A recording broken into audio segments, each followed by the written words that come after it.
As I was banished Hereford, but as I come for Lancaster.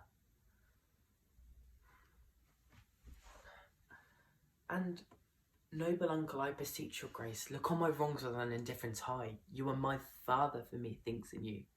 I see I'll gone to life.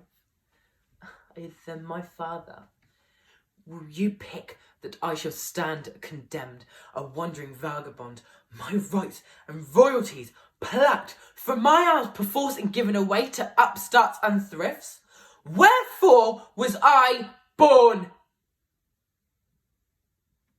And if that, my cousin, be king of England, then it must be granted that I am Duke of Lancaster. You have a son who now, my noble cousin, and had you first died and thus been trod down, he should have found himself a father gaunt, an uncle to rouse his wrongs and chase them to the bay.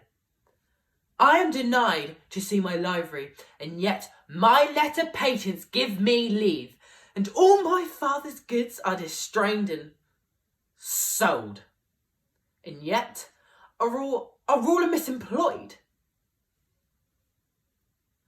Uncle, what would you have me do?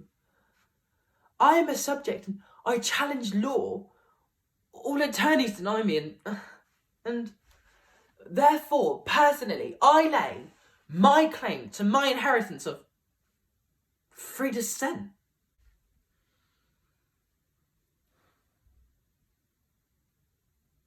I bossed the party. I was on it, on fire, on a roll. I was the life and soul of the party, the guy that everyone wanted to talk to. And I was telling stories and I didn't stutter or shuffle or get in a muddle, and I was cracking jokes and they were coming out like bam, bam, bam. And they were genuinely funny. People were beelining for me. I watch as they come closer, asking who I am, where I got all these funny stories from. I'm normally so quiet around these people. They're not even used to hearing me talk, let alone this fast. And they were like, who is this guy? Where has he been the whole time? And I went into the garden to find Stevie. I wanted to tell her that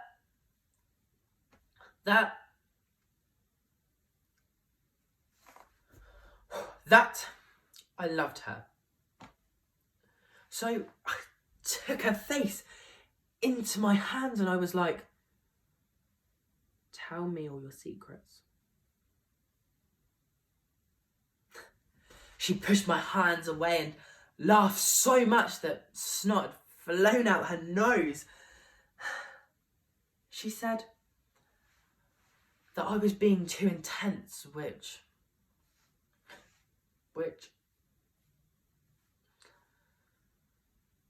I liked, because all the fit boys are intense. I wanted to tell her that I loved her and I lost her for a bit. This time I really was going to tell her that I loved her. She's always hard to find in a crowd, always on the run, on the move. And then this song came on. I don't know the name of it, but it was this cool track, the song that you should make the move on.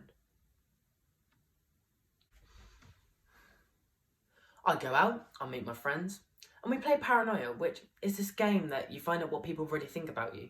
So you ask questions, and it's who's got the worst haircut? Who's got the worst fashion sense?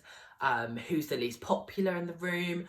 Who's the person in the room that is never going to get married? And it's one common answer. Paddy. I act it off all cool as if I don't care, but on the inside, the little bit of confidence that I do have, it just chips away and it breaks. All I just keep thinking is this what people really think? And this is how low they think of me. I suppose that they're right. If my own dad doesn't even want me, if my own dad can just wash his hands with me, then I suppose they're all right. No one understands me, but they just see thing. They don't even see me as a person. They just see me as someone that's always going to be on their own.